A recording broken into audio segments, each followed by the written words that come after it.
Sir, Lalu Prasad ने कहा कि अब नरेंद्र मोदी का खेल खत्म, क्योंकि अब नीतीश कुमार बनेंगे पीएम। क्या सही में नीतीश कुमार इतने लोकप्रिय हो गए हैं पूरे देश में?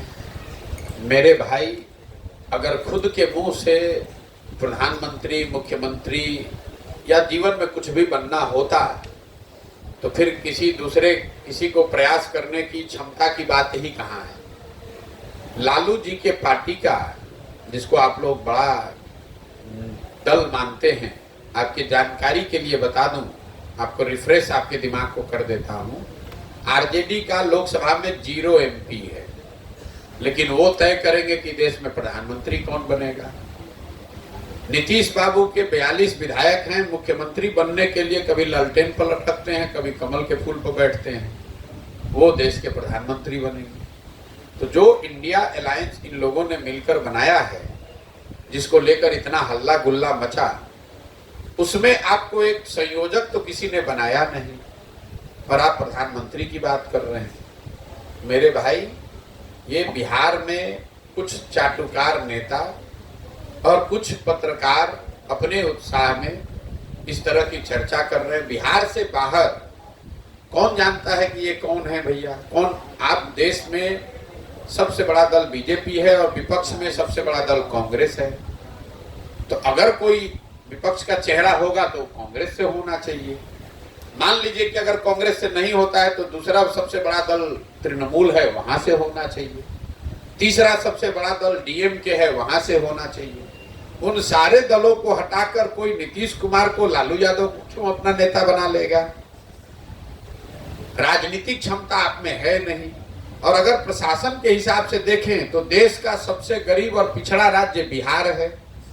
32 वर्ष से लालू और नीतीश ने जिस राज्य को सबसे गरीब और पिछड़ा बना कर रखा है, पूरे देश के लोग कहेंगे कि आइए और महाराष्ट्र, गुजरात, तमिलनाडु को भी आकर बिहार की तरह पिछड़ा और गरीब बना दीजिए। तो ये तो आपकी समझ और जो इस तरह का दावा करते हैं उनके समझ को दिखाता है। जी sir, MH Khan, दरबन 24 news sir. सवाल ये है कि आपने कहा कि लालू जी भाजपा से डरा रहे हैं, भाजपा लालू जी से डरा रहे हैं, जबकि लालू जी कहते हैं वो समाजवाद के नेता है। हम नहीं कह रहे हैं कि कौन किससे डरा रहा है। हमने ये कहा कि लोग वोट इस 4 आधार पर करते हैं, और आप पत्रकार हैं तो आपको समाज की, राजनीति की हमसे ज्यादा समझ है। आपको मालूम है कि जो मुस्लिम समाज के लोग लालू जी को वोट देते हैं, वो वोट विकास के लिए देते हैं, अपने बच्चों के भलाई के लिए देते हैं, कि सरकार में भागीदारी के लिए देते हैं, कि भाजपा के डर से देते हैं। तय आप कर लीजिए, क्योंकि विकास तो आपको मिला नहीं है, भागीदारी तो आपको मिली नहीं है, तो बच गया भाजपा का डर, तो आप भाजपा के डर से ही वोट देते हैं। भाई, मुसलमानों की हालत तो इस राज्य में दलितों के बाद सबसे ज्यादा खराब है। दलितों के बाद सबसे ज्यादा गरीब, बदहाल, पिछड़ा मुसलमान है। लेकिन फिर भी अगर मुसलमान लालटेन को वोट देता है तो उसकी और कोई वजह तो दिखती नहीं है। आपके गांव में सड़क तो बनी नहीं है, सड़क मंत्री तेजस्वी यादव हैं।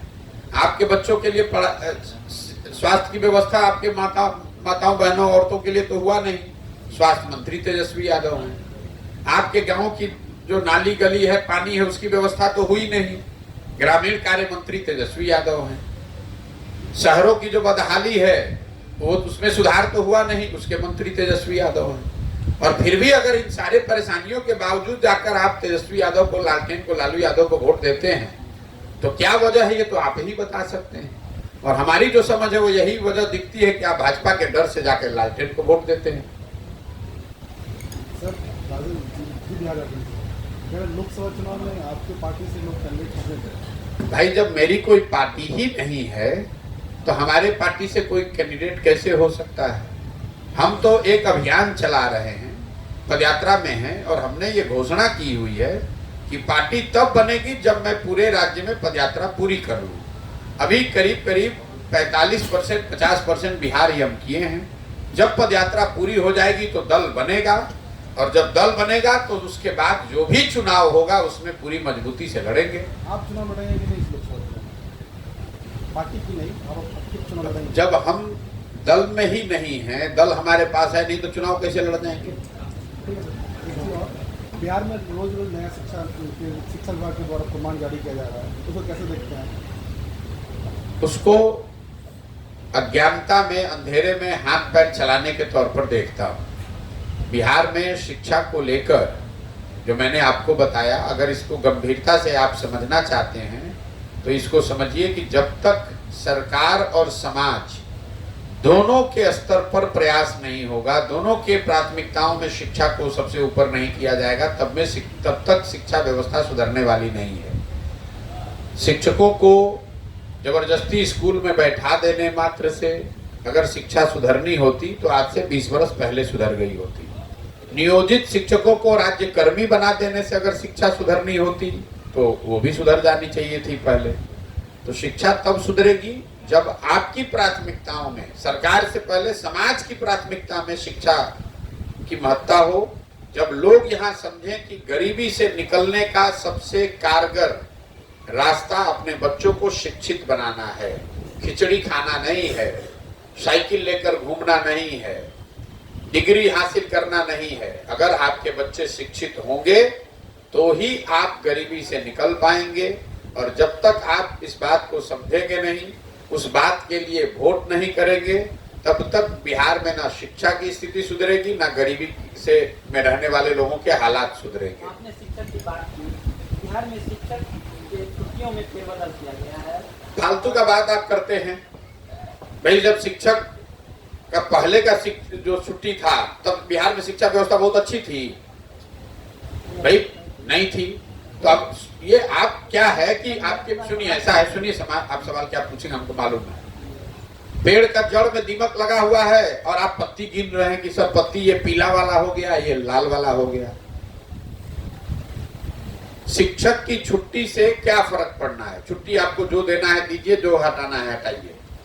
जब शिक्षक में काबिलियत ही नहीं है, जब शिक्षक में पढ़ाने की मनसा ही नहीं है, जब शिक्षक के पास पढ़ाने का साधन ही नहीं है, जिसको पढ़ना है वो पढ़ने के लिए तैयार ही नहीं है, तो शिक्षा सुधरेगी कैसे? नहीं, सुभाषित कथा आप भी बोल रहे हैं। दरभंगा एम्स के बारे में क्या कहना आपका?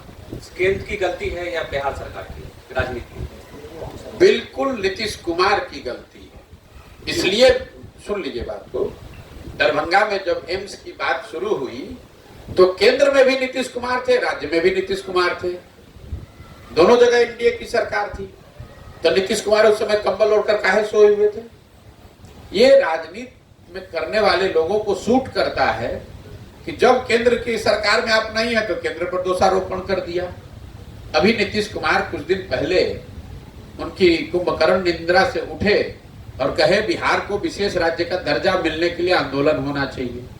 कोई उनसे ये पूछने वाला नहीं है कि भाई जो आप 18 साल मुख्यमंत्री रहे, इस 18 साल में 15 साल तो आप भाजपा के साथ ही मुख्यमंत्री रहे हैं। 2017 से लेकर 2022 तक तो भाजपा एनडीए की सरकार बिहार में भी थी और दिल्ली में भी थी। जरा आप हमको पत्रकार होने के नाते कोई ऐसी खबर, एक कोई वक्तव्य दिखा दीजिए जब नीतीश कुमार ने भाजपा के साथ रहते हुए विशेष राज्य की बात की हो, चर्चा की हो। कोई मुझे नीतीश कुमार के पार्टी का नेता बता दीजिए कि संसद में खड़े होकर उसने कहा कि भाई बिहार में विशेष राज्य का दर्जा मिलना चाहिए। उस समय उनके पार्टी के नेता संसद में खड़े होकर मोदी जी का महिमा मंडन कर रहे थे, उनको महामानव बता रहे थे। आज जब लालटेन के साथ आ गए तो अब भाजपा पर दोषारोपण कर रहे हैं। 2 महीना के बाद भाजपा के साथ ये आदमी आ जाएगा तो फिर लालटेन को गाली देने लगेगा। नीतीश कुमार का चरित्र तो कम से कम इस राज्य के लोगों ने बहुत देख लिया, अब झांसा में आने वाले नहीं है। ये नीतीश कुमार के राजनीतिक करियर का अंतिम दौर चल रहा है। कुछ महीने और हाथ पांव मार लें, जितना समाज को बांटने जोड़ने का प्रयास करना है कर ले। नीतीश कुमार को लेकर हमने एक जो बात कही है उसको दोहरा देता हूं। हम उन व्यक्तियों में नहीं है जो रोज चुनाव की भविष्यवाणी करते हैं। मैंने जीवन में एक बार कहा बंगाल को लेकर कि यहाँ भाजपा को 100 सीट नहीं आएगा, जब पूरा देश कह रहा था कि भाजपा वहां जीत रही है। तो बिहार के नजरिए से हम आपको कह देते हैं कि नीतीश कुमार को अगले लोकसभा चुनाव में जदयू को 5 सीट नहीं आएगा। अगर 5 सीट आ जाए तो हम पूरे बिहार के राज्य की जनता के सामने खड़े होकर गलती मानकर माफी मांगने को तैयार हैं। बिहार की राजनीति में और वोट के समय में जात पात और दारू शराब और पैसे पे अंत में लोग जाके वोट कर देते हैं, इस मंशा को आप कैसे दूर करेंगे? ये आपको ज़्यादा समझ है। हमने आपको पहले बताया कि 4 विषयों पर वोट पड़ता है। अब आपको लग रहा है कि सब जाति पर यहाँ वोट पड़ता है। तो अगर सब जाति पर वोट पड़ता है तो नरेंद्र मोदी को बिहार में वोट कैसे मिलता है, ये आप हमको समझा दीजिए। उनके जाति का तो बिहार में कोई नहीं रहता है। नरेंद्र मोदी जी को जो वोट लोग देते हैं वो उनके जाति के लोग तो नहीं हैं, तो वो वोट कैसे पड़ता है? तो ये आपकी अपनी समझ को दिखाता है कि जब कुछ नहीं बुझाया तो कह दिया भैया जात पर सब वोट पड़ा है इसलिए ऐसा हुआ है। जहाँ आप बैठे हुए हैं ये क्षेत्र फ्लड अफेक्टेड एरिया जी, इसका निदान क्या है? निदान ये है कि जल संसाधन विभाग से चोरी बंद की जाए। एक आंकड़ा आपको बता देता हूं, ध्यान में रखिए। पिछले 30-40 वर्षों में चाहे जितने गठबंधन की सरकार बनी हो, एनडीए हो, यूपीए हो, महागठबंधन हो, जिसका मुख्यमंत्री रहता है जल संसाधन विभाग उसी के पास रहता है। सब विभाग का बंटवारा हो जाएगा, जल संसाधन का नहीं होगा। इसको जाके देख लीजिएगा। क्यों? क्योंकि ये एक ऐसा विभाग है जिसमें जितना चोरी करना है कर लीजिए और अगली बार लिख दीजिए कि बाढ़ आया उसमें सब कुछ बह गया। इसमें ना जांच है ना इसमें पकड़ाने की कोई व्यवस्था है। सड़क एक बार को गलत बनाइएगा, जांच होगा, पकड़ा सकते हैं, लेकिन बाढ़ आया और उसमें बंदरबाट हुआ, इसका कोई प्रमाण नहीं है। तो जल संसाधन विभाग उसी का होता है जिसकी सरकार होती है, जिसका मुख्यमंत्री होता है। तो ये सबसे ज्यादा जो जल प्रबंधन है यहाँ, ये बाढ़ और सूखा जो है, ये राजनीतिक दलों के पैसा उगाही का, भ्रष्टाचार का सबसे बड़ा जरिया है। इसीलिए यहाँ पर ये व्यवस्था नहीं सुधर रही है। सर आप ही के यहाँ के अभी जल, अब इसका प्रमाण इससे बढ़िया क्या होगा? आप ही के जिला के अभी जल संसाधन मंत्री हैं महोदय, और आप कह रहे हैं कि ये बाढ़ प्रभावित है। तो पूरा बिहार तो छोड़ो भाई, कम से कम अपने जिला का तो पानी का व्यवस्था ठीक करा दो। तो क्या बाढ़ आपदा है आपसे नेताओं के लिए? आपदा नहीं है, मैं आपको बता रहा हूं। हमने बहुत सरकारों के साथ, दलों के साथ काम किया है। जल संसाधन विभाग लूट का सबसे आसान और बड़ा जरिया है। इसीलिए यहाँ बाढ़ और सूखे की समस्या कभी निपट नहीं सकती है। सर बिहार के युवक इतना पढ़ लिख लेते हैं, एमए कर लेते हैं, फिर भी सर दूसरे राज्यों में सर मार खाने के लिए, लेबर का काम करने के लिए सर क्यों जाना पड़ता है? सर दोषी कौन है? सर दोषी आप हैं इसलिए, और आपके हमारे माँ बाप हैं, क्योंकि आपने पहली बात कि एमए की पढ़ाई नहीं की, एमए का डिग्री हासिल किया है। यहाँ जितने कॉलेज है वहां जाइए, 30,000, 40,000, 15,000 बच्चों का नामांकन है, पढ़ाई तो हुई नहीं, डिग्री आप ले लिए। लेकिन आपके परिवार को, आपको इसकी चिंता तो है नहीं कि आप पढ़ाई कीजिए, उनको भी, आपको भी चिंता है कि डिग्री ले लें। तो डिग्री लेके आप किसको बेवकूफ बनाइएगा? जब जाइएगा मार्केट में नौकरी के लिए तो नौकरी मिलेगी नहीं। और दूसरा, इसलिए आप जिम्मेवार हैं कि बिहार में कोई फैक्ट्री लगा, अगर यहाँ बगल में चीनी मिल बंद हो गया तो उस पर तो आप वोट कीजिएगा नहीं। वोट तो कीजिएगा राम मंदिर बनाने के लिए, लालू जी के लड़का को मुख्यमंत्री बनाने के लिए। जब 9वां फेल आदमी आपका मुख्यमंत्री रहेगा तो आपको रोजगार मिलेगा कि मजदूरी मिलेगी? मजदूरी मिलेगी। तो मजदूरी आप लोग कर रहे हैं सब लोग। ठीक है भैया, बहुत बहुत धन्यवाद।